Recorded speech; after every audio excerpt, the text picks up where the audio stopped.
Hello दोस्तों, आपके अपने YouTube चैनल सहज मैथ्स स्टडी में आप सभी का स्वागत है। आज हम सीखेंगे एलसीएम, जिसे लासा कहा जाता है, भाग विधि और गुणनखंड दोनों विधियों से सीखेंगे किस प्रकार से सॉल्व करेंगे। तो पहले हम देखेंगे भाग विधि और उसके बाद देखेंगे गुणनखंड विधि से।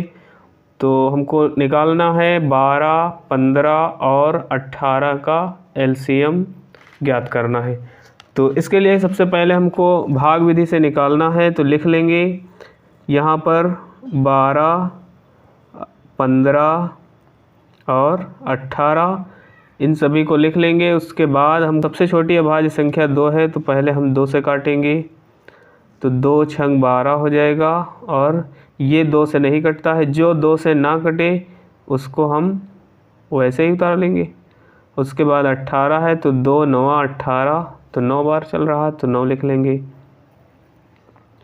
अभी भी 2 से कट रहा है ये, और तो नहीं कट रहे हैं, जो नहीं कटेगा उसको वैसे ही उतार लिया जाएगा। तो यहाँ लिख लेंगे 2 3 6, और ये नहीं कट रहा है तो इसको उतार लेंगे, और ये नहीं कट रहा है तो इसको भी उतार लेंगे। अब हम यहाँ देखते हैं कि ये 3 से कट रहा है। अब हम यहाँ पर देखते हैं कि ये 3 से कट रहा है, ये भी और ये भी और ये। तो 3 से काटेंगे, 3 एकम 3, फिर 3 25 15 और 3 त्रिका 9। फिर 3 से कट रहा है, ये यही उतार लेंगे, ये नहीं कट रहा है तो उतार लेंगे, और ये 3 एकम 3 हो जाएगा। उसके बाद ये 5 है, तो 5 से काटेंगे, जो नहीं कटता है उसको उतार लेंगे, 5 एकम 5 और 1। जब तक यहाँ पर 1 न मिल जाए तब तक इसको काटते रहना है। तो यहाँ सभी जगह 1 मिल गया है, इसलिए अब यहाँ पर ये पूरा हो चुका है। अब हम ये देखेंगे, ये जो मिले हुए हैं गुणनखंड के रूप में, इनको हम लिख लेंगे। तो यहाँ पहले हम लिखेंगे लासा, जिसे एलसीएम भी लिख सकते हैं, LCM। तो लघुत्तम समापवर्तक और लीस्ट कॉमन मल्टीपल इसे कहा जाता है। तो यहाँ पर हम निकालते हैं 2 गुणे 2 गुणे 3, और यहाँ लिख लेते हैं गुणे 3 गुणे 5।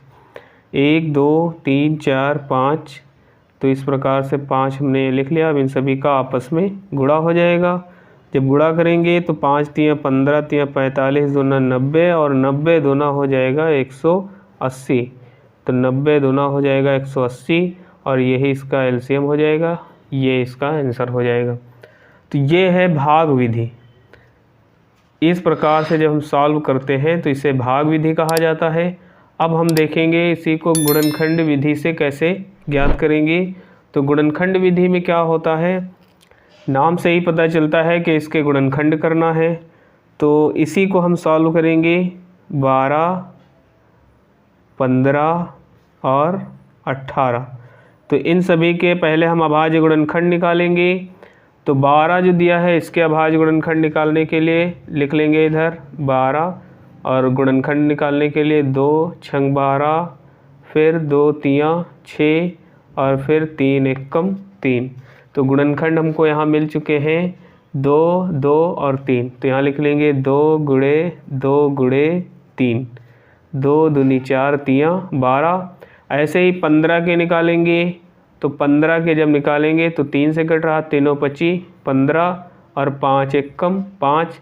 तो यहाँ मिलेगा 3 गुणे 5, 3 गुणे ये हो जाएगा 5, 3 गुणे 5 यहाँ मिला।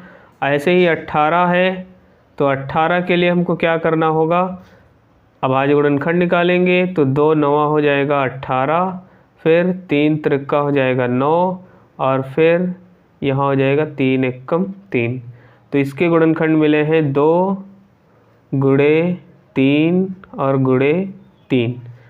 इन सभी को आपस में हम देखेंगे, यहाँ पर एलसीएम निकालना है, तो इसके लिए लिख लेंगे पहले एलसीएम। तो इनमें हमको लिखना क्या होता है, जो ज़्यादा बार आता है उसको लिख लिया जाता है। 2 इसमें 2 बार आया है, इसमें 1 बार आया है, तो ज़्यादा बार इसमें आया है, इसलिए 2 को 2 बार लिख लेंगे। 3 इसमें 1 बार आया है, इसमें भी 1 बार आया है, लेकिन इसमें 3 2 बार आया है, तो जो ज़्यादा बार आता है उसको लिख लिया जाता है। तो ये 3 2 बार आया है, इसको लिख लेंगे। उसके बाद हमको यहाँ पर देखना है 5 यहाँ एक बार आया है और किसी में नहीं आया है, तो 5 एक ही बार लिख लेंगे। और इन सभी का आपस में हमको मल्टीप्लाई कर लेना है, इनका गुणा कर लेना है। इन सभी का आपस में गुणा कर लेंगे तो हमको यहाँ पर लासा मिल जाएगा। तो 5 तियाँ 15 तियाँ 45 और 45 दूना 90, 90 दूना 180। तो यहाँ हमको 180 मिल गया। तो यहाँ भी देखो हमको 180 मिला था और यहाँ भी 180 मिला है। तो जिस विधि से भी हम निकालें, चाहे भाग विधि या गुणनखंड विधि, दोनों विधियों से हम निकालते हैं तो हमको 180 प्राप्त हुआ है। तो दोनों विधियों से हम इस प्रकार से सॉल्व कर सकते हैं। दोस्तों, भाग विधि और गुणनखंड विधि अच्छे से समझ में आ गया होगा। अगर दोस्तों वीडियो समझ में आया है तो वीडियो को लाइक करिए, ज़्यादा से ज़्यादा शेयर करिए और चैनल पर नए हैं तो चैनल को सब्सक्राइब ज़रूर करें। मिलते हैं अगली वीडियो में, तब तक के लिए बाय बाय।